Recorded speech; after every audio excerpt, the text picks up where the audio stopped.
Reka rwanye tubasuze tubabwira ngo amahoro y'Imana abane namwe, katubwire Burasirazuba, Iburengerazuba, Amajyepfo, Amajyaruguru. Reka tubwire ab'umujyi rwagati tubabwire ngo amahoro y'Imana abane namwe. Reka tubwire diaspora tuzibwire ngo turabakunda cyane, tubwire East Africa turababwira ngo cyagiye mutanze comment bidutuma dukora cyane, bigatuma tubagezaho icyo Imana yavuganye natwe. Katubwire nawe utameze neza ahari kurira kwararira umuntu bwacya mu gitondo impondo zikavuga. Nubwo none ubona bikomeye ariko none harutejo hashize, niyo mpamvu ukwiriye kwihangana ugahanga amaso Uwiteka. Rero hanyuma twagira umugisha kwa turi kumwe n'abakozi b'Imana, niyo mpamvu twavuze ngo reka tubazane abakozi b'Imana mwino minsi mikuru bagiye nicyo batubwira. Turabakira abakozi b'Imana. Murakoze cyane. Amahoro y'Imana bane namwe. Mumeze neza. Turashima Yesu. Padiri nuvuga ngo amahoro y'Imana bane namwe. Barasene bya padiri gusara. Ahubwo nibyo umuntu wakiriye Kristo. Yesu Bibiliya iravuga ngo amahoro Imana itanga nta nubwo ameze nk'ayabisi bashaka. Yego. Kwari ibintu Imana ikorera umuntu wayimenye akayizera bitatu by'ingenzi Imana ikorera umuntu wakijije. Amen. Cyambere Imana imuha amahoro yo mu mutima. Amen. Ayo mahoro yo mu mutima ni isi ishaka, ni abantu bashaka. Ibihugu byose ubona birwana nuko nta mahoro yo mu mutima bafite. Abantu bose ubona barwana baba mu ntambara nuko nta mahoro bafite yo mu mutima. Ikindi cya kabiri, Imana ikorera umuntu wayimenye cyangwa wakijijwe. Imana imuha ikintu cyitwa kunyurwa. Yego. Umurokore wese warokotse akarokoka mu isi y'ibyaha agakizwa. Paul yaravuze ngo kubaha Uwiteka iyo bifatanije no kugira umutima unyuzwe bijya bivamo inyungu nyinshi. Umuntu w'Imana aranyurwa, kabiri kandi akagira ibyishimo. Ni ibintu bitatu: ibyishimo, agakiza kaguha kwishima, ukize udakize. Muri Kristo niho umukire n'umukene pastor bahurira cyane bagatera haleluya. Umuntu afite ama etage, undi afite ama actros, undi nawe ari umuyedi, mugahura kuvuga ati Yesu ashimwe akishima. Mu isi bararwana, umukire n'umukene aravuga ati uriya ari gushaka ikiza, bakarwana bagahangana teo bapfa ibintu by'isi. Ariko muri Kristo, amen, umukire n'umukene bifurizanya amahoro kandi bakanyurwa. Umukene ubukene bwe bukamunyura, n'umukire ubukire bwe bakanyurwa, ntibahangane. Aho rero nicyo Yesu agukorera: ibyishimo byo mu mutima, amahoro yo mu mutima no kunyurwa. Isi yose ihangayitse, abantu babuza amahoro mu isi y'ibigaragara kubera gushaka amahoro. Niyo mpamvu rimwe na rimwe babishakiraho bitari, bakajya mu bitwaro bya kirimbuzi, bagashaka n'ibindi baravuga ngo igihugu cyacu kigira umutekano. Nta mahoro y'umunyabyaha. Ariko muri Yesu Kristo umuntu agira umutekano yari yatariye. Gusa nuko musigaye mutubwira ngo ntitubivuge ngo kutarya ngo ntago ari fixi, ariko muri Yesu birakunda. Umuntu ashobora kurya cyangwa ntarye ariko akanyurwa, ntiyanduranye, ntajye gutobora inzu. Avuga ko muri Yesu umunezero w'umukire uryamye mu nzu ungana n'umuzamu murariye iyo bose bakijijwe. Umukire uryamye mu nzu yiryamiye afite nashaka bafite abazamu barenze umwe, apfa kuba uwo muzamu nawe akijijwe, bagira umunezero umwe. Ahubwo bikaba kaga iyo wa muzamu akijijwe, wa mukire adakijijwe, ararabunza umutima, wa muzamu watuje yisinziriye atekanye. Wenda nashaka ntasinzire kubera inshingano afite, ariko bitewe n'amahoro. Ariko uziko umuririmbyi yavuze ngo amahoro Yesu aha abantu ntagira akagero, ntarondoreka, ajya ahumuriza abayafite. Umuntu atayatse mbese atayiyatse ntawayataye ngo yiyake, ntawayagukuraho. Buriya hari n'igihe n'umuntu akubwira ngo wenda gufite ntuzakira ubwoba, agufite ateze ko Imana yonyine. Warumva narimwe umuntu yapfuye, warumva bavuga ngo yitabye umuntu, bavuga ngo yitabye Imana.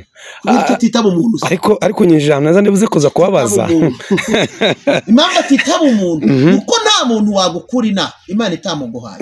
Biravuze rero ngo wari ukwiye kubaha Imana, karayibwira uti nubwo hari abashaka ko nkwitaba kare, reka nkoreshe icyo kinyarwanda hari abashaka ko mana nkwita ariko ratowe kubw'ubushuti dufitanye ntunyihutire ngo wumvire ibyifuzo byabo. Haleluya, murakoze cyane.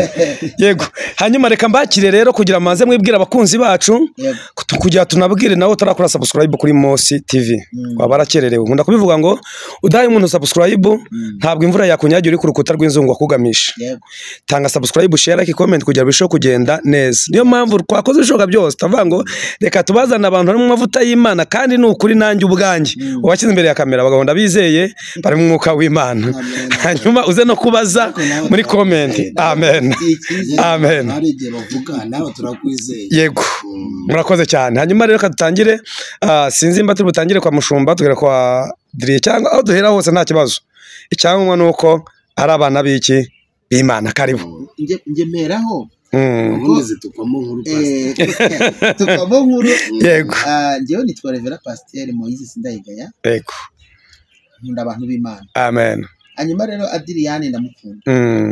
Mu by'ukuri ndamukunda ikiganiro ndakunda kubwira abantu ngo nubwo ndi umuhanuzi ariko nubaha abahanuzi, nubwo ndi umushumba ariko ntago njye singira umutima umenyera abantu b'Imana. Yego, nubaha umuntu w'Imana kuko buriya Gerardine yaravuze ngo nujya ubona umuntu ngo akaba yaravuzweho n'Imana ujye mwitondera. Uyu muntu Imana yavuzeho aratungurana, yagutungura mu gicuku, yagutungura mu gitondo, yagutungura ku itariki utatekereza. N'uw'Imana apfa kuba ataravangavanze ibintu. Ijuru reka mvuga iki kinyarwanda kimwe ngo umutsima azarya Imana irariwuteka. Amen. Rero numvishije nezerewe ndabanireka banze mbasuhuze kandi mbabwire ko abakunzi ba Mosi TV turi hano mwese kugira ngo tubasuhuze mu byiciro no mu bihugu murimo, babwire ngo Yesu abiteho muri iki gihe cyo gusoza umwaka no gutangira undi. Imana ikwiteho. Amen. Imana ikugenderere igira ukuntu ikuremera uburyo bushya kuko itaburemye n'ubundi ntago byakubera byiza, ariko mu kwizera dufite no mu mbaraga Yesu yaduhaye turimo tukwaturaho ngo ugire ibihe bishya biturutse ku musaraba. Rero Adriane rwose nezejwe no kubona twicaranye. Yego, reka ahubwo nkureke wivuge. Okay, murakoze bose. Nanjye Pastor ndamwubaha ndamukunda, ntago burya umuntu nubona arimo ibintu by'Imana bimufata neza. Yego, bimufata neza unamwubahe. By the way, no mu buzima busanzwe abantu barubahana n'abarozi barubahana. Nimba ari abantu bubahana bakanakundana n'abarozi. Nimba ari umurozi uwoga akaba ahagarariye umudugudu, abarozi bose mu mudugudu iyo baroza abantu bikanga bajya kumureba, bajya kumureba bakavuga ati uriya muntu uko byatunaniye wagira icyo dufasha, bakamwubaha. N'umuyobozi n'umurozi nawe uhagarariye umudugudu akaba afite byenda n'undi uhagarariye akagari, kuko inzego zo mu isi zubatse ni nako n'inzego zo mu isi zubatse zo mu isi y'umwuka, kuko Satani ntagarema agerageza kwigana inzego zo mu isi y'umwuka wa gishitani. Yego, nazo zifite ko zubatse already barigana. Ikuzimu barigana.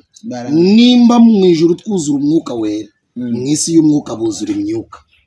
Y'umwuka wa gishitani y'imyuka ntago ari umwuka wera, hari umwuka wera akaba n'imyuka yera. Imyuka yera uzi ko ari dayimoni iteka cyangwa abadayimoni ntago bajya baza mu imaje bavuga ngo Satani ni umugabo. Oya, akiri mu isi mu ijuru yitwaga Lucifer. Ni marayika w'umucyo wari ushinzwe gutwikira icyubahiro cy'abandi bamarayika. Agerageza rero kwigana kubera ko turabizi neza ko nta cyiza cye yigaragaza rero mu imaje y'isi y'abana b'Imana aza neza. Buriya n'abana bavuga ngo Satani ngo ni umugome. Iteka ryose Satani ntago ajya ahora aza ari umugome, ahubwo igihe cyose arigana, agerageza kwigana karite z'abanyamasengesho, akagerageza akagaragaza nk'ahasenga. Icyo nshaka kuvuga utararenga aho gato, impamvu abantu b'Imana dufite ibibazo n'ubundi ndabizi ko Theo afite yagiye tuganira ariko kantu uvuze kantebwo bavuze ngo abarozi barubahana bakemerana ku buryo niyo hari ikimunaniye avuga ati mumfashe ariko kuki abanuzi bo nebo bazi batubahana ariko naje gusanga impamvu banemerana nikubwire pastor narayigeraho reka nkavuga intarivuga nukuvuga ngo urwandiko rw'abaroma 8:14 haravuga ngo abayoborwa n'umwuka w'Imana nebo bana b'Imana 18 akaba ngo mbonye ko imibabaro y'iki gihe idakwiriye kugira ngo n'ubwiza tuzahishurira wasoma 28 haravanga abo yamenye kera yarabatoranije nabo yatoranije yarabahamagaye nabo yahamagaye yarabatsindishirije nabo yatsindishirije yabahaye ubwiza Bibiliya iravuga ngo none twe tuvuga iki ubw'Imana iri mu ruhande rwacu umubisha wacu ni hari ibintu bibiri rero bibaho iyo umuntu atayoborwa n'umwuka w'Imana ayoborwa n'umwuka wa Satani mu butumwa bwiza bwanditswe na Yohana 4:21 haravuga ngo umugore nyizera igihe kirageze ubwo batazabasengera data kuri uyu musozi ahubwo igihe kirageze ndetse kandi kirasohoye ubwo abasengera data by'ukuri basengera data mu mwuka ndetse no mu kuri data ashaka ko bene bari bamusenga Imana ni umwuka n'abayisenga bakwiye kuyisenga mu kuri no mu mwuka amagambo abiri nshaka kuvuga kugira ngo n'iki kiganiro no kuvuga ngo nta mana irwanye inde na Satani irwanye inde nta mukozi w'Imana urwanye inde nta bwami urwanya nta n'umukozi wa Satani urwanye inde kuki batubahana rimwe n'imwe ntibanahuze hari abantu nyine numva babyenterpreta bakavuga ngo Satani ngaterano ari ubutunzi ariko reka ngo sobanurire Bibiliya avuga ngo nta kindi cyazanye Satani icyambere turamuzi ko ari umujura kabiri turabizi ko ari umwicanyi gatatu turamuzi kanyaga kane yaje kuko Yesu yaje kugira ngo zibone ubugingo Satani we yaje kugira ngo zibure ubugingo Yesu aravuga ngo zibone ubugingo bwinshi we rero arigana aravuga ngo zibure ubugingo kandi ari nyinshi nimba hari fenomene cyangwa ikinyuranyo cyo kugira ngo zibone ubugingo bwinshi waraza akavuga ngo zibure ubugingo ari nyinshi kuki mbivuze uko nguko iyo umuntu w'Imana hari ibintu kibazo nuko ntangiye gufashwa hari ibintu biranga abene igihugu mu Bugande kamafati haba indimi nyinshi ariko hari ururimi tubazeho rwitwa kavukire ururimi rwa kavukire rw'Abagande si Icyongereza nubwo bakizi ni impamvu za politike zo kubisi yarakoronejwe n'ibihugu bakabaza Icyongereza ariko ururimi rwa kavukire tuzi ku Bagande mu rurimi rw'Ikigande n'umupantekote wakijijwe akakira Kristo nk'umwami n'umukiza tumuzi ku rurimi rw'iki urw'umukristo niyo mpamvu umunyamasengesho uri muri Amerika n'uw'i Kigali iyo batubonye aravuga ngo uvuze ibintu ndafashwa uvuze ibintu ndafashwa none nimba n'umunyamasengesho uri mu Bugande n'uriya ni Kigali iyo bahuye umwuka w'Imana ni nkakura ibiri muri Yesu nibyo yatwujuje hari huzuyemo iki hari huzuyemo amashimwe imbabazi kugira neza kwihangana urukundo gukizwa no kwegera Imana Yakobo niko yavuze mwegera Imana niko Uwiteka avuga kuki mivuze umwuka wera iyo umuntu amwirukanye ameze nk'umwana arigendera ariko niyo umuntu amuhaye kazi aza ari kazi kuki dushobora guhurira ahantu tukavuga ngo nakubonye mbona uri umuntu w'Imana nuko ibiri muri ngewe n'ibiri muri wowe birigahuye Mariya Magadarena na Elizabeth bahuye ngabana barisimbije ngo batangira guhanurirana umwe aramubwira ati urahiriwe undi ati naguhiriwe gusa nindi hiri muri wewe nahirahiriwe dore ubonye benofedra dore ubonye umucunguzi dore urahiriwe undi ati dore nawe uzabyara umwana azaba imbanziriza mushinga ya Yesu azabategurira abana baba muri twebwe baribwirana ibiri muri Yesu nimba biri muri pastor nimba biri muri Adri nukuri ko Imana turahuza ariko kubera iki impamvu badahuza nta mana irwanye nde ahubwo Satani ari imisozi akoreraho mwisi reka byenane kubyinjiramo cyane akorera ku musozi mwisi tubazi ko Satani akorera muri new generation mu bagiri batoye mu musozi w'itorero ari apana itorero naringiye ku itorero ne Ecclesiastes umusozi w'idini arahakorera aho rero tugira nabigana bakaza kuba muri twebwe Yuda niwe yavuze ngo ndazi ko muri mwebwe habamo barya babandi nziranyeho nabo kandi nanjye baranze Ela fora dra. Robert sawa ni bana. Ati harimo abo bitwa insesezi. Zaje muri mwebwe. Hari gero duhura n'insesezi abantu kate kuko turwanya reka da ni insesezi. Urya ni duhura tukaganira. Uranyumva neza ukansuza ukambwira amahoro ntandano tuziranye pastor kansuza cyangwa nanjye tugasuhuzanya nuko turi abakristo abakristo muri nyavuze ngo nzahora ndiwe mu bintu byose ngeze kugufa onaba ngo naho naterwa n'ibyago rimwe na rimwe abapantekote cyangwa abana b'Imana duterwa n'ibyago ariko ngo naho naterwa n'ibyago yewe ntabwo no ku rugamba ariko ngo ningira umugaba Elafodra nagira n'umwami Yesu Elafodra nituba hamwe Theo ayibera haleluya eladosafo haleluya nzahorane ngonje ndi umukristo nicyo n'ikintu gihumuriza umutima niyo ngize n'ibibazo ngahura n'amakuba ngo kinyiragize ibyago ngomba nduwe n'umwami Yesu ngonje ndi muri Benofedra ngonje ndi umukristo ngo gakondo yitorero ecclesia abanyari Benofedra abanyamasezerano iri mwijoro kumana yanjye munanza ribayo nani miruho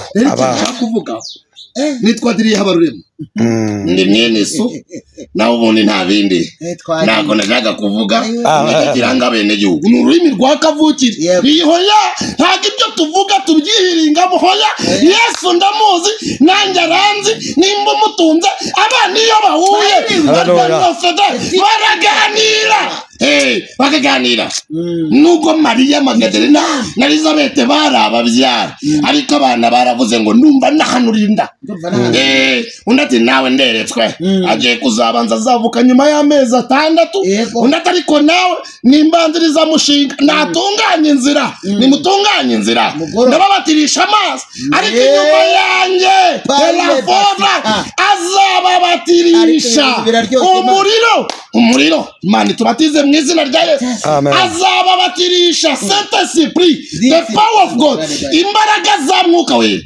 imbaraga z'Imana azabatirisha amazi ndetse n'umuriro rero turaba Pentecote amen twadiri akamba wari umfasha muririmbyi yararimbye ngo nkunda kumva amakuru y'umurwa ariko uri kure akagera ibya ngo kandi umucyo n'umwana umunsi nzinjiramo hantu abantu muri iki gihe batwara ayahe amakuru ya mbere nababwira Geraldine yaravuze ngo ikintu cya mbere ntabwo Imana ibeshya ngo ikindi cya kabiri Imana igira imbabazi reka mbabwire amakuru nabwira abantu nababwira amakuru ari mu rwandiko rwa Yuda yaravuze ngo bakuru ubwo nagiraga umwete wo gushishikarira kubandikira dore impamvu yabinteye niyumvisemo no guhatwa no kubandikira ngo mbabwire ngo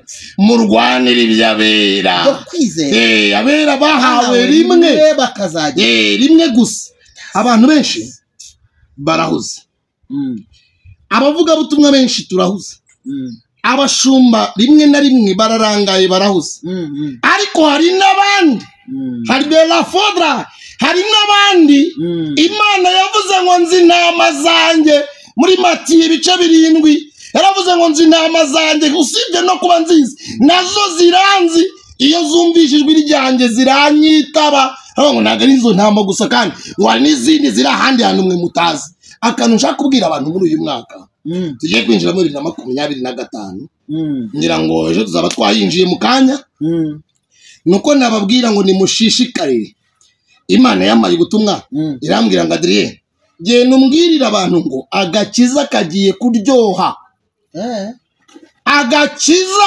kagiye kuryoha kandi nukuri na amakuru yizewe mbaza Yesu imbe Yesu we agakiza ko muririmbyi yavuze ngo mpesemo guhora nkizwa namara ngaterwa muri cyangwa ngashingwa muri we agakiza kagiye kuryoha gute Imana irambwira ngo Adrien igihe kirageze ngo umuntu akizwe ibyaza apana ibyo yumvanye nde undi muntu hari igihe umuntu yumva n'ibintu by'undi muntu akabati tewe yarabwirije ndafashwa nanjye reka mbwirize nkawe ariko akaba n'igihe Yesu akwibwira cyane agakubi kurije yibwiye Yeremiya yaramubwiye ati Yeremiya we come here ngwino where are you coming coming from urabora jye arati nakumenye narakurema kabiri narakwejeje ikiri urusoro ye ni namagara Imana iduhamagara gatatu mva intego icyo ngo uhamagare ni ukuri umuhanuzi manura amahanga ntuzabatinye ibenoti fodra icyo nzakubwira cyose nicyo uzavuga pati tu abo nzagutumaho bose ntuzabatinye ni njye Imana yawe higeze nabibwira Gideyoni abati yewe Gideyoni we wa mwana rimwe na rimwe abantu basuzugura wa munyambaraga we ukaba n'umunyabutware Gideyoni ati wayi kubera iki mwami we uvuze ngo ndo umunyembaraga mu muryango wo kwa Manase ndabizi ko dufite kote febre turi negativity nago turi positivity jarbe noti fodra yakunda bite Imana iramubwira ngo Gideyoni we genda uko imbaraga zawe zingana ndakurwanira cyakubwira abantu iki elafori we elastidros Imana iramubwira ngo agakiza kagiye kuryoha nayibaza ngo ma kagiye kuryoha gute Imana irambira ngo umuntu agiye kuzajya akizwa ibyazi kandi asa n'ibyo akora twagiye tubona abantu batuye mu matongo yo mu mwuka kuko aho inzu hose hagaragara itongo tukagira ngo batuye mu mwuka ariko igihe kirageze abanyamatongo bagaragare Imana rero ivuga ngo Benotifodra ivuga ngo hangato ahari mu matongo ahangaha ni mu nzu Imana irambwira ngo umuntu agiye kuzajya akizwa ibyasa nabyo n'ibyo ari byo apana kwitirirwa mwuka wera arambwira ngo abantu bitiriwe Imana irambwira ngo 2024 wari umwaka wo gutwikurura abantu Imana igenda itwikurura igenda igaragaza abantu dore inguyu mwari muzi karinza ariko nitongo dore inguyu mwari muzi kari umuntu ariko nitongo Imana irangira ngo uriya mwaka tugiye kwinjiramo nukuri yarambwiye ngo uyu mwaka wari w'intwari ariko tugiye kwinjiramo Imana irangira ngo n'uw'intwarane kubera ko nta meditation igiye kuzaba umuntu ngabanze nga medite hoya aho igihe kirageze umuntu wese ikintu yagaburiye abari cyo kibyibuha yego ikimana yari Benoti Kodra ikimana umuntu yagaburiye nimba yaragaburiye amasengesho agiye kugibuha nimba yaragaburiye ukuri kugiye gukenerwa nimba yaragaburiye imbaraga agiye kuzikoresha nimba yaragaburiye kwihangana kugiye gukenerwa nimba yaragaburiye urukundo agiye gukundwa nimba yaragaburiye ibyishimo n'uwo kwiringirwa helado saigera Imana igera fodra Imana irambwira ngo icyo umuntu yagaburiye nicyo kigiye kubyibuha harageze ngo abantu batuye mu matongo abantu bababone kubera ko uyu mwaka wo gutamurura Imana igenda itwikurura uyu mwaka rero n'uw'inkoramutima z'abantu b'Imana n'inkoramutima z'abanyamumaro nubwo ari umwaka ugoye nubwo harimo ibihe bigoye nubwo uzabukakaye kuri bamwe ariko Yesu agiye kuvuga ngo nimwe mwihangananye nanjye mubabarana nanjye aho nanyuze twari kumwe none bana banjye nimwinjire mu munezero nimwinjire mu munezero haleluya no kuri mfite amakuru era safo era mfite amakuru komeza Imana irambwira ngo komeza utanga amakuru umwaka 2025 n'umwaka umuntu agiye kwerura ari ibintu byinshi Imana yarambwiye mukwikwiye mu Masaya yarambwiye Yesu arambwira ngo hari amazina yikomeje ku bantu n'amazina yikomeje ku biguzi agiye guceba Imana irambwira ngo izina ryayo yarikomeje ku izina ryayo rigiye kugaragara cyane ko Imana igiye kugaragaza inoti iri phobia ngino trinatire Imana igiye kugaragaza umukozi nyamukozi igiye kugaragaza ibiharamagara yemeye kumaramariza mu mwana kandi igiye no kugaragaza abitirirwa Imana ariko badatunze Imana nigwe yambwiye agakiza kagiye kuryoha Imana irambwira ngo umuntu agiye gukizwa ibyasa nabyo apana ibyo yumvanye pastor apana ibyo yumvanye Adrien apana ibyo yumvanye profete uyu profete wa hoya ibyanjye muririmbye jabamo yambwiye kondo munyabyaha ndihana ndize yaraniza ibyo ndirimba nibyo mvuga shima umukizu udasiba niyo mpamvu Imana yambwiye irambwira ngo mbabwire Gideyoni Imana iramubwira ngo uri umunyembaraga kaba n'umunyebutwa yamubwira ngo ugiye duka imbaraga zawe zingana nzakurwanirira abafashe ibintu bigitirirwa Imana atari Imana abafite inoti zititwa Kristo bafite undi Yesu atari Yesu babarira bafite undi Yesu atari Yesu ukiza ibyaha bafite undi Yesu bumbanya abandi atari Yesu umunyabugingo atari mutangabugingo bigiye kugaragara nuko Yesu yambwiye amen ya bintu birakomeye kubera ko yemise ngira ubwoba numvishemo ibintu nka bine bikomeye icyambere tugeze ku bantu bita abantu b'Imana sanga muri bwabo bintu bakoze habayemo icyo bita kuvanga indimi bundi hari ururimi ngo rwitwa siboreti na shiboreti abantu rero bagiye bavanga indimi yego mu kanya yaba ari mu bandi bantu agahindura ibintu biranadusuzuguje biranadukenesheje ku buryo n'abantu bagira ngo tumeze kimwe yego disi akadufata mu gatebo kamwe iyo turimo tubivuga bagira ngo turi gushaka views abandi bakagira ngo turashaka ibyo kurya ariko yarabivuze Daniel ngo abazi Imana yabo haleluya azakomera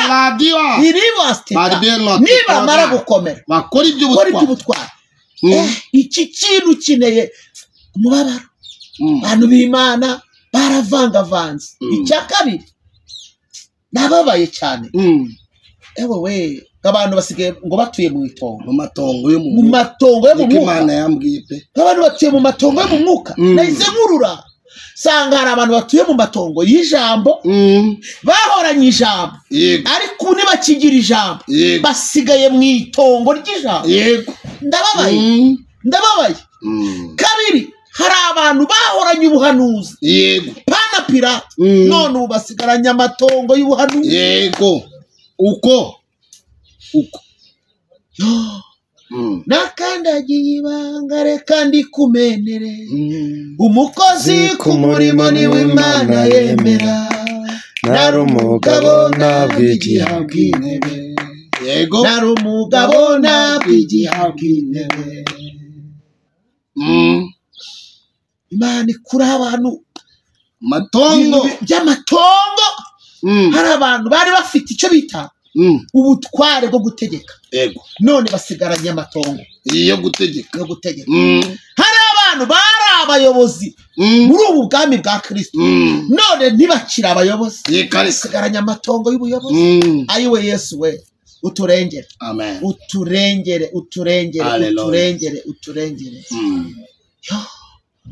bagiraga umwete wo kwezwa n'uwo kubana n'abanamahoro bari bafite ishyaka ku murimo no guhamya Yesu batajegajega bangaga umugayo mu bandi kuko bari bazi ko bajya mu ijuru bangaga umugayo mu bandi kuko bari bazi ko bajya mu ijuru ifoto y'urwibutso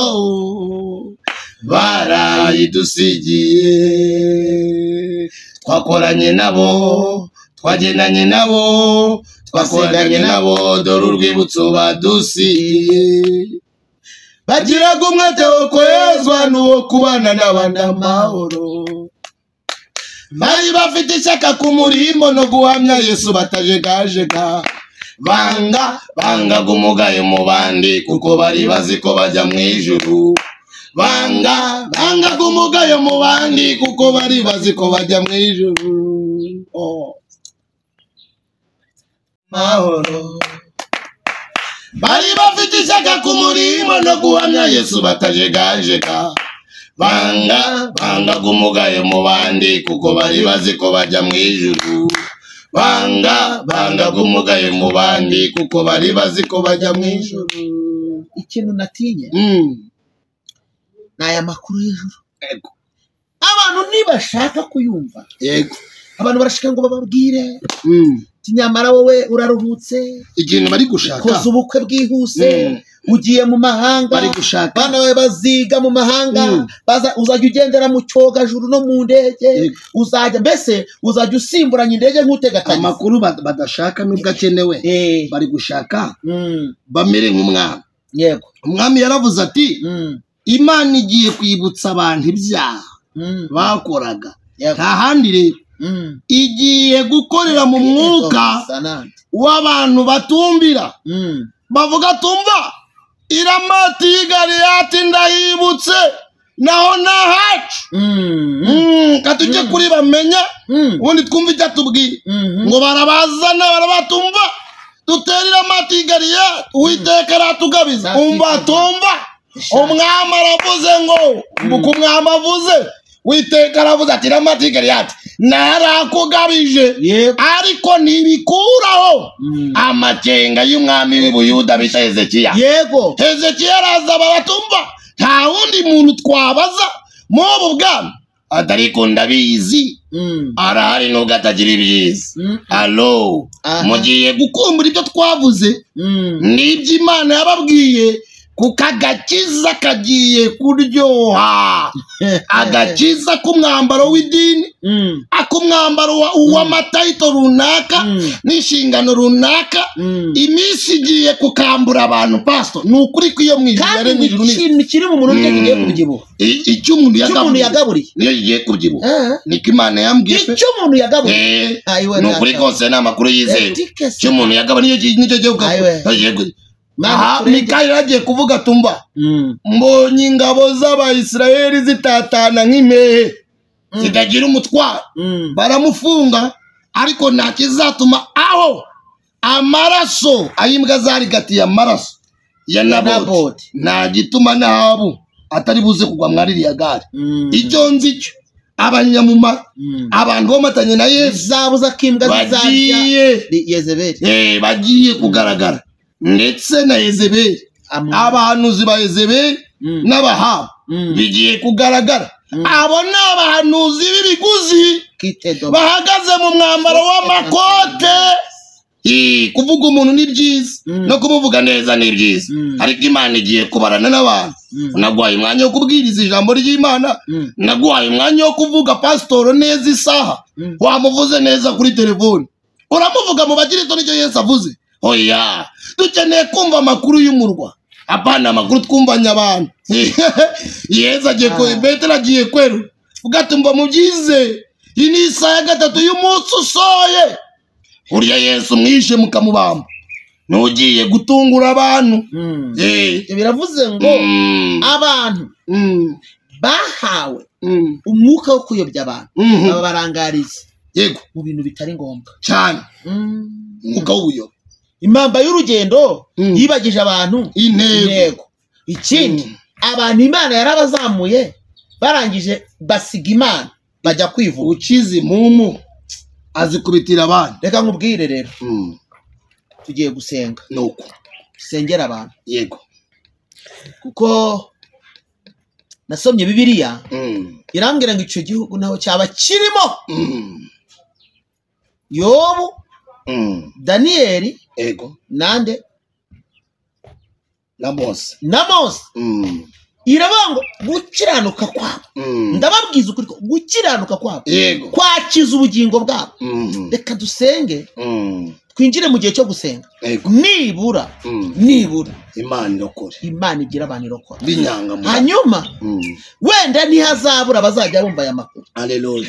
Reka nkubwire Adrien, uko kera twe dukizwa wayaga twumva ngo ibuna hakazaza umuntu aje gutanga ubuhamya ngo hazaza umushyitsi ngo azanye ubuhamya ngo afite ubuhamya yewe we tukabyuka iyarubika njyewe nabyuka natangiraga gukora imirimo yo mu rugo saa 9 z'ijoro kugira ngo saa 11 mbe nkarabye n'ebyiri mbe ngeze mu nzira ngenda kuko twagendaga amasaha 2 cyangwa 3 amasaha 2 n'igice ya 3 kandi wiruka ariko ubu tuvugana iyo uvuze ukuri abantu ahubwo babumva ntacyo uvuze abantu bari kuri za social media bari kureba amatiku gusa nuko amatiku bibaneze aho abantu bavuze abandi aho babanitse aho bavuze ko runaka w'umuhanuzi yasambanye aho bavuze uriya ko ngo akorena n'imyuka mibi ntibashaka bari bese bahugiye mu gahuge ko kurangazwa ibiteye isoni mwami Yesu n'ibyisoni Imana igendere mbere yuko musenga mfite ikibazo nshaka kubabaza ndaza kubaza Adrien mbaze na Mushumba mwembi ndababaza mwese namaze icyo kibazo za kukinsubiza hanyuma kugira ngo bize kugenda neza ndaza guhera kwa Adrien Adrien iyo umuhanuzi ajya ku mbuga nkoranyambaga agahanurira umuntu bari mu gihugu kimwe na nimero yo kuyibona bigoranye biriya bintu Imana yabyemera cyangwa ntibyemera kabiri iyo umuntu aza akaza agahangana mugenzi ku mbuga nkoranyambaga kandi bose ari abahanuzi ubifata ute nk'umukozi w'Imana ikintu cya mbere twabivuze dutangira ubutumwa bw'umuntu ntago ari ubw'isi yose nimba Imana intumye kuri Theo Neteo yego ntago Imana rezi gutandukanya amazina ntago ubutumwa bwa Pastor Moise ari ubutumwa bw'abantu bose bo kuri Mos TV Mos TV ni ubutumwa tuvuze nyine bukenewe bw'abantu bose Bibiliya igitubwira mujye mu mahanga yose mubwiriza ubutumwa bwiza muhindurira abantu kuba bigishwa ba Kristo abazemera kwemera ni kimwe kabiri bakizera gatatu muzababatiza mu izina rya Data n'iry'Umwana n'Umwuka Wera niyo misiyo y'itorero rya Kristo niyo misiyo Kristo yasigiye itorero ni ukubwiriza abantu ubutumwa bwiza bw'ubwami none kuza nkavuga ngo Theo Imana irambwiye ngo ibi n'ibi Theo wahindutse isi yose Imana ntabwo izi gutandukanya social media no guhamagara umuntu kuri telefone cyangwa ukamushaka kogera se njye Imana yantumye ku Gisenyi nahazi nta muntu mazi jyayo imatike ndayitora mu kuri kwiye mu ijuru urayitora narayitoye Imana yantumye i Kigali nahazi njye Adrien uyu muvugana naje Kigali mpaje Imana yanambwiye ko ningera i Kigali ntazigera nsubira mu ntara ku Gisenyi nibo banteranyirije itike y'ibihumbi 3 Imana ibategetse ravanga umwana wanjye mumuherekeze neza iyi Imana iravuga tuve ku bantu batuye mu matongo ariko umuririmbyi yaravuze ngo warahamagaye turitaba ntago uzabura bo kuguhamya twahageze turahari rero ari ibihamya Imana imvana ku Gisenyi nzi Kigali nta muntu wanzi nta n'uwo mazi Imana imbwiye ngo genda unkorereye ngiye kuvuga ubutumwa mvuga ubutumwa ku Gisenyi Imana imatike narayitoye wataye amafaranga muhamagaye arantuka munyimaza kumenya ko ibyo yataye byari by'agaciro turahura ibyo nakwita nibyo bakunda kwita ubutobwa arambwira ngo wakoze ni Imana yambwiye ngo mfate muteke ndagenda Imana impa ubutumwa iyo Imana ihamagaye umuntu imuha icyo bita ibifashi cyangwa ibihamya bigaragaza ko yaguhamagaye nta mukozi w'Imana utera waraza oya ntago akanwa kaciyemo Imana gacamo umwanda twebwe turaba Imana remeye imirimo myiza Imana akanwa kacu karemeye guhumuriza no gutanga ibivuye mu kanwa k'Imana ntago akanwa kacu arako gutukana iyo rero twatukanye tugahangana ntago dukorera Imana yaremye ijuru n'isi ahubwo Abafilisitiya bagiraga Imana yitwa Dagoni hari na Bayali hari na Shitaroti ibigirwamana byinshi nazo zari Imana abasengaga Imana y'izuba iyi Imana yabahagisha bikabaha kwezi barabango ni Imana y'izuba yabikoze ariko ni Imana yari yaremye ijuru n'isi yabaga yabikoze ariko ko yakari byo bahangaga amaso bagiraga ngo nibyo byabahaye umusaruro hari abantu rero bavuga Imana ukagira ngo bavuze Jehova Shama niyo mpamvu igitandukanya maze Imana mu kwandika mu nyuguti ibanzwa n'inyuguti nini Imana ibigirwamana bibanzwa n'inyuguti ntoya ibwira Mose we rero yaramubwiye ngo uzabwire Mose uzabwire Farawo ngo ndiho yantumye Mose yarazi ko kwa Farawo haba izindi Imana zitwa imana ariko atari imana ari mu ijuru n'isi. Mose rero kuko yari azi amakuru yo kwa Farawo aravuga ngo nugenda nkabwira Farawo ngo imana irantumye araza kuyitandukanyiriza n'imana atunze. Kagira abapfumu abakonikoni akagira n'abarozi n'abashika k'ibyo nabyo abivide. Imana iramubwira ngo reka nkubwire izina ryanjye uzamubwire ngo nitwa ndiwo. Icyo kirimo natabyumva uzamubwire ngo nduwo ndiwo. Bigenda nibi mu bana bitoya ntabyumva uzamubwire ngo Uwiteka Imana yavuze ngo rekura ubwoko. Iyo Yesu aduhamagara haleluya aratwingira akaduha fenomene ikinyuranyo cy'Imana dukorera. Imana rero ijya yivuga ikavuga no ku muntu yahamagaye ikashyiraho n'ibihamya ko ari Imana yaremye ijuru n'isi. Rero ibihamya Yesu yaravuze ngo nta mutini wera umugenge nta komamanga agera iryitovu no tuzabamenyera ku mbuto. Nimba nta mbuto reka ngubuhamya gatoya mu kantu gatoya reka nkurizinga mvuga mu ijambo rimwe nta buhamya nta buto. Murakoze. Hanyuma urakoze cyane Imana gumugisha. Nta buhamya nta buto ubwo bivuze ngo ntago byemera biriya. Nta buhamya nta butumwa Theo. Imana igiye gutuma umuntu cyangwa ikamuhamagara imuha ubuhamya.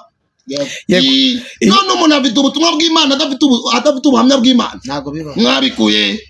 Yego iyo mubwirije mukabwiza amagambo mbona cyari kwadiriye iyo mubwirije mukabwiriza amagambo muri commentaire mukabona abantu mwe mu batuka bavuga ko mwemera ntago mucika intege cyangwa imbaraga zo kongera kubwiriza ya magambo muzivana he. Reka nkubwire Paul yaravuze ngo ndimo ndaterana ibipfunsi. Yari umusportif aravuga ko namaze kumenya ko ndahusha ndasiganwa ariko sinkutazi yonge ndamaranira aho dutanguranirwa ndashaka gusingira icyo Kristo yampatiye. Ikindi cya kabiri Yesu yaravuze ngo nta mugaragu utasheba uko bangenje mwebwe bazakuba dabo. Yesu ntago yaje kuri YouTube none Adrien kuri YouTube na pastor nta kindi bazatugira uko bamugenje. Nta mpamvu yo kubasubiza rero twebwe icyo tuzi turabanza tukavuga ngo umukoresha wacu yanose yaduhaye amanota ko twayivuze neza. Iyo yatuvuze neza rero kandi natwe tubanye neza nayo si ngombwa ibitutse ahubwo mu ijuru baravuga ngo aho ngaho ni sawa. Kandi nkubwiza ukuri ukoreye Imana ntibagutuke ubu uri haduye mu bwami bw'Imana. Ubundi ikigaragaza ko ushimwa n'Imana ni uko ubwami bwa Satani buhungabanye. Ikigaragaza ko uri kubuhungabanya ni uko uzahura n'imijugujugu. Yego urakoze cyane Imana igoreze umugisha. Hanyuma unsubije neza ibibazo ndi kubaza n'abakunzi bacu badukurikiranye nawe babaza barahangara. Hanyuma tugiye kwa Mushumba kugira ngo dukoronzinge ikiganiro. Iyo umuntu guhamagarwa umuntu ahamagarwa akiri muzima cyangwa amarwa yapfuye iminika bivuge mu Kinyarwanda cyumvikana. Umuntu iyo Imana imubwiye ngo cyangwa tubona umuntu yapfuye vuga ngo yitabye Imana ari umupagani ukavuga ngo yitabye iki ari warukirwa yitabye iki umuntu yitaba ari muzima cyangwa umuntu bitaba yapfuye. Urakoze cyane mbere y'uko usubiza icyo ndashaka gukompleta gato ku kintu Adrien yavuze. Cya kintu wari uvuze ngo kubona abantu bari guhangana kuri social media cyangwa abantu n'abatemerana ni ijambo rimwe rivuga ngo isoko imwe ntabwo yavamo amazi meza n'amazi yanduye. Ntibishoboka. Ni ukuvuga ngo niba waramaramaje ukagaragaza ko muri wowe ari isoko nzima ivamo amazi meza kine wishaka kugira ngo hazemo n'ibirohwa ko nitubona ibirohwa tumenyereye ko iyo soko yazagamo amazi mazima turatangira kuduta dutiraza kandi nta kintu uri bukore ngo tutaduta kubera ko ni wowe waduteye confusion. Wowe waduteye kujya muri dairema. Iyo dairema rero turayigenderamo kandi tuyigenderamo. Njya nkunda kubwira abantu ngo ubuhamya ubutakaza umunsi umwe ukabugarura mu myaka 5. Ijambo rya kabiri rero ngeze ku cyo wari uvuze Imana ihamagara umuntu ari muzima cyangwa aba yarapfuye. Yego kuko rimwe kumva abantu bavuga umuntu yitabye iki Imana ntago bose bitaba Imana. Oya ni nabitaba Satani nuko kubera nibyo. None se kwitaba buriya impamvu bakunda gukoresha ijambo ngo umuntu yitabye Imana nuko abantu bamenyereye yuko Imana ari ihamagara. Ahubwo njya nkunda kubwira abantu ngo ubu twitabye turi bazima ubu twarayitabye twebwe kuko Paulo yaravuze ngo ni Kristo uriho sinjye uri. Ikindi iyo umuntu ari muri Kristo Yesu aba ari icyaremwe ibya kera biba byarapfuye. Ni ukuvuga ngo iyo Kristo aduhamagaye dupfa ku byaha tukaba bazima mu mwuka. Ni nayo mpamvu njya nkunda kubwira abantu ngo agakiza kawe katigeze kakwambika ingeso zawe zaho uvuka ngo zambare karanda y'iwanyu, kamere ya bene wanyu, ibyaha bakora ukaba ukibifite. Ntabwo kari agakiza, kuko agakiza ni umwambaro. Kizakubwira ko umuntu afite agakiza agira icyo bita kwambara, ku buryo batese uriya avuga kwa runaka ko tuzi ko barwana, ko tuzi ko ari abasambanyi, ko tuzi ko ari abajura, ko tuzi ko ari abayesikoro, ko tuzi ko ari abahemu, ko tuzi ko bagira imijinya y'imiranduranzuzi, ko iyo umutunzi urutoki aruzaho. Ikizakubwira ko umuntu yakijijwe ni uko agira imico n'ingeso zitandukanye n'iza bene wabo. Bivuze ngo ka gakiza karaza kakamwambika. Urugero, ngewe iyi myenda nambaye ubu niba mfite inkovu hano mu gatuza cyangwa mu mubiri wanjye ntayo uri bubone, kubera ko iyi shati iranyambitse. Ni ukuvuga ngo n'agakiza iyo kakurimo neza kambika icyo bita isoni z'ubwambure bwawe. Isoni aho abantu bari kunyuzamo ijisho. Ari hahandi muririmbyi yavuze ngo arantangaza Yesu, arantangaza, akura umuntu muri puberi. Iryambere akamuhindura, kabiri akamukarabya, gatatu akamusiga, kane akamwambika. Urumva uraza ko umuntu rero ntabwo Imana yamagara umuntu yapfuye. Urakoze cyane. Nyine abapfuye buriya hari n'abantu baba badakwiriye gushyirwaho umusaraba, ariko nyine kuko ari umuco, ni umuco burya bikorwa kubera ari umuco. Ariko ubundi hari abantu baba badakwiye gushyirwaho umusaraba. Kuri uwo musaraba uvuga ibintu bikomeye, karya kantu kazamura karavuga ngo ni ubumwe uyu muntu yarafitanye n'Imana. Turiya dutambitse tubiri gutya tukavuga ngo ni ubumwe uyu muntu yarafitanye n'abantu. Kakandi kamanutse kavuga ngo yemerewe kuryama munsi y'umusaraba. None ko hari abantu batagirana ubumwe n'Imana ntibabugirane n'abantu, ugasanga apfuye abantu batitse twe twabona agenda. Ubu numva so yarakwiye kuryama munsi y'umusaraba. Ubwo mubo twaganira b'Abaheburayo ubwo babyumvishije. Rimwe twaje tujya gusenga umuntu Imana amaza ngo mu rugo bafite ikibiriti, twumva ko ari ikibiriti gisanzwe. Aravuga ngo ntacyo, amwe ngo hagarariye kuki, dusanga ari amasengesho.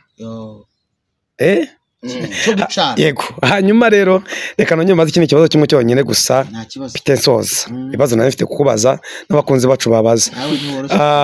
Hanyuma iyo nk'abashuma mwahaye abantu umwanya, ukaba umukristo umwanya, ugafite igihe cyo kumukansoringa ukamuganiriza agakizwa, nyuma yaho akava muri rya toro cyangwa mutagisenga bibaye ngombwa yuko yimuka akajya mu ntara, ukajya kumva wumvishe none bombe ziturutse iwe kuri we.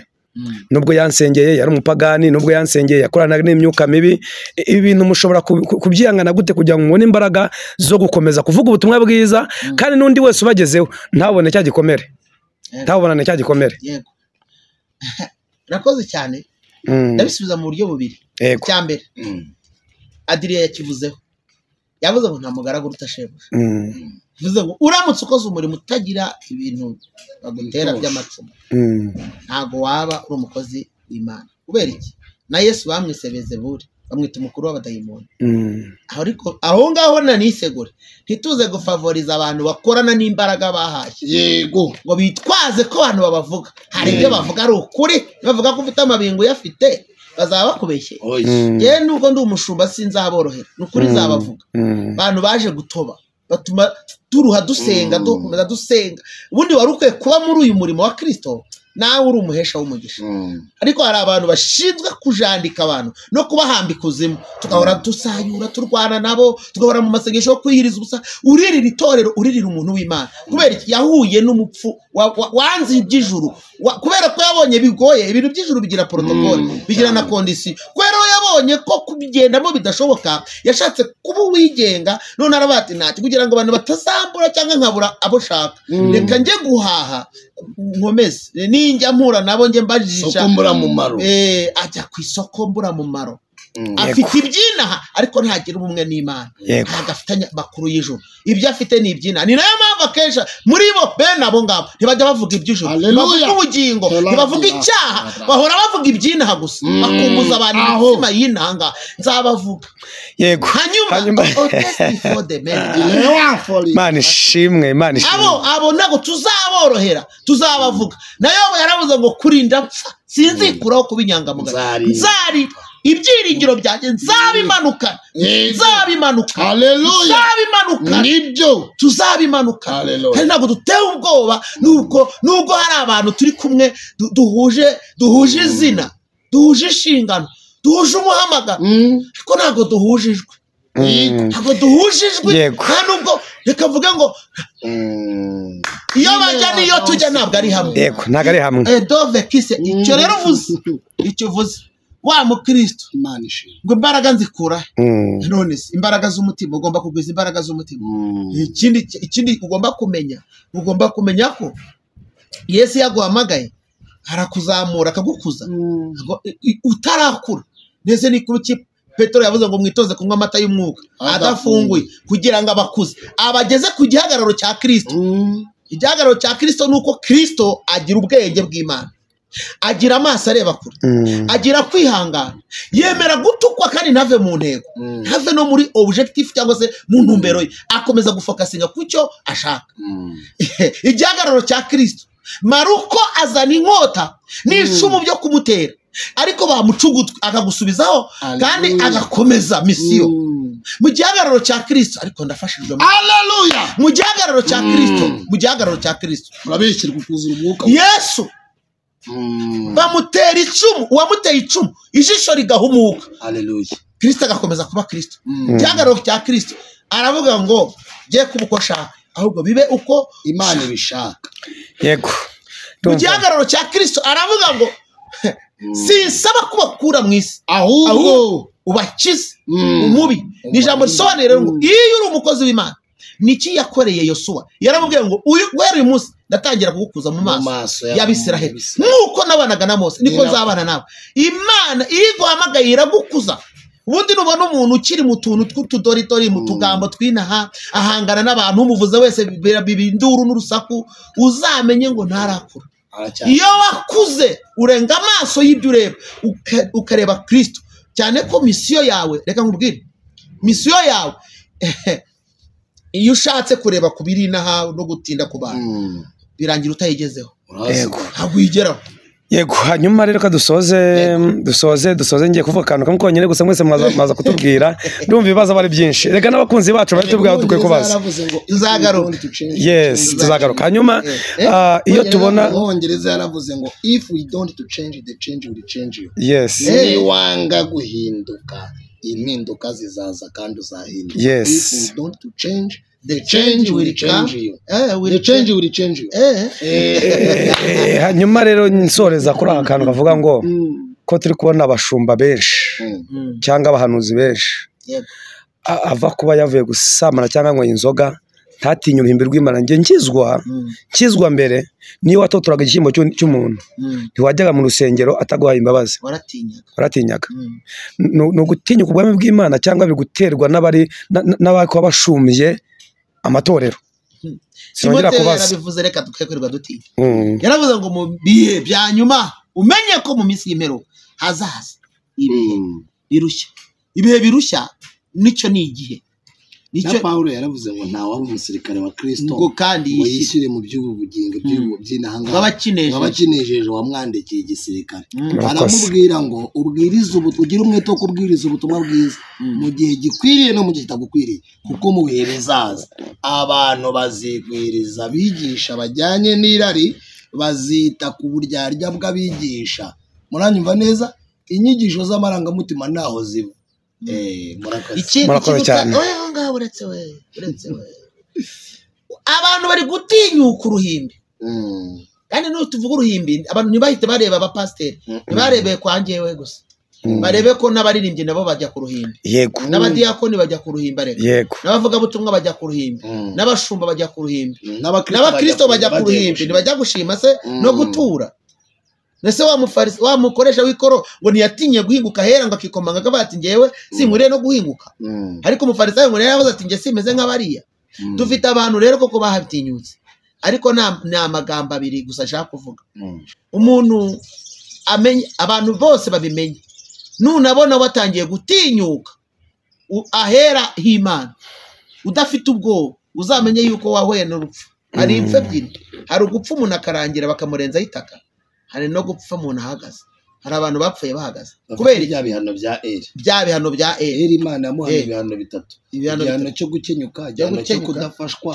n'igihano cyo gupfa uhagaze yaramubwiye ngo nta munezero uzongera kugira mu nzu yanjye imuhana n'igihano cy'ubutindi butunze oya n'ikindi hari abantu ngo bakumbuye ibyo muri Egiputa barangije ngo bakururwa baterwa gusubira inyuma n'abantu bitwaga ikigare cyangwa se ikivange cy'abanyamahanga ngo cyabakumbuje ibintu bitatu cya mbere ngo cyabatinyuye ibyo batinyaga ukibona umuntu utinyuka agasambana agakomeza agakora umurimo jya umenya ngo yahuye n'ikivange kandi iki kivange abantu bakirimo se ntabwo ukibonaho ko kijya kibwira n'abantu ati reka namwe murakabya mujye mworoshya ibintu by'Imana no kuba flexible reka tugomba kuba mu isi ariko natwe tukamenya relaxinga ujye ubibona se kabiri ngo babakumbuje ibintu byita amadegede na tungurusumu mva disi cya gatatu ngo batumye imitima yabo isubira inyuma batekereza gusubira muri Egiputa rero nkubwire ngo hari abantu imitima yasubiye inyuma basubira ku twenda bari bararetse tumeze nk'udukarizo twa nyirahuku barongera baratwambara ubu ari buntu ariko nta kibazo n'ubundi ntabwo naje mu matora ntabwo naje kugira ngo nkunde naje kukubwira icyo Imana imbwiye unyange ariko Yesu ankunda uri umuntu w'Imana kandi biravuga ngo muzamenyera ku mbuto urashaka kwigira nk'abapagani wigiza nk'akagini ngo murebe ibyo bagakiza kaba mu mutima kaba mu mutima se kubwira ngo ntabwo badushinzwe ariko nutumvira Yesu uzaba nkabo bose bazamenya ubu si ndi umugabo dusezerana na madamu ntitwasezeranye ibintu byose umbonye mwiriba yase wafashwa oya mwijipo se ntabwo nafashwa none se uvuga gute ko utanshinzwe cyangwa ntagushinzwe kandi madamu nubwo twacanze ntakambarire baye nubwo ari madamu wanjye byose mbyemerewe ariko ntabwo nemerewe ribaye nawe ntiyemerewe reka tutagira aho tujyana muri konfiziyo ijambo ryiza nushaka gukizwa neza uzareke na Yesu agaragare kuri wowe kuko muri njye avuze ngo nutumbira Yesu uzamera nk'abo bose bazamenya ndetse bavuze ngo bose bavuze ngo nabo uzabwira nuko ubonye utambutse akwiye kukubonaho Yesu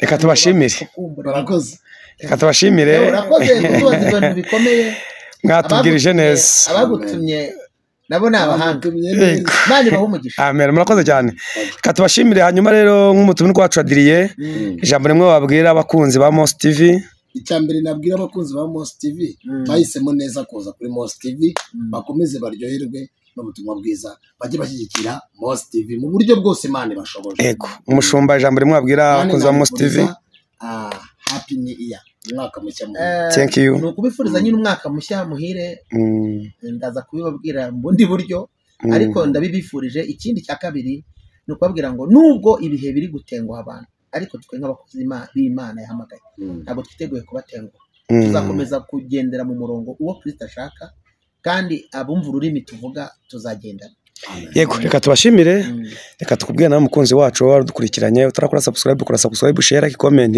kugira ngo bisho kugenda neza ibiganiro byacu nakazagaruka murakoze Adrien nasenga ariko mbere ko asenga nabahenana imbere ngeweho muzambona aho barambona nta kibazo niba nashaka nawe bakumburije wambona nta kibazo kandi n'umuntu azaba wakubonye nanjye azaba yambonye wabereye Israel amagare wanayibereye amafarashi niko Bibiliya yavuze Bibiliya irantangaza cyane umukobwa cyangwa umudamu yabonye imirimo y'Imana aravuga ngo hashimwe Uwiteka kuko ifarashi n'uwihetse Uwiteka yabisinzirije mu nyanja kandi byasinziririye guhwera nyemerera ibyirukansaga abantu byabageragezaga byatumaga Albera Fodres Tidron Satra barasubiye inyuma bakagutakaza, bongere bagira ibyiringiro kuko waduhaye message tubwira ko agakiza ni inike ku muntu karihariye kandi pasono ku giti cy'umuntu,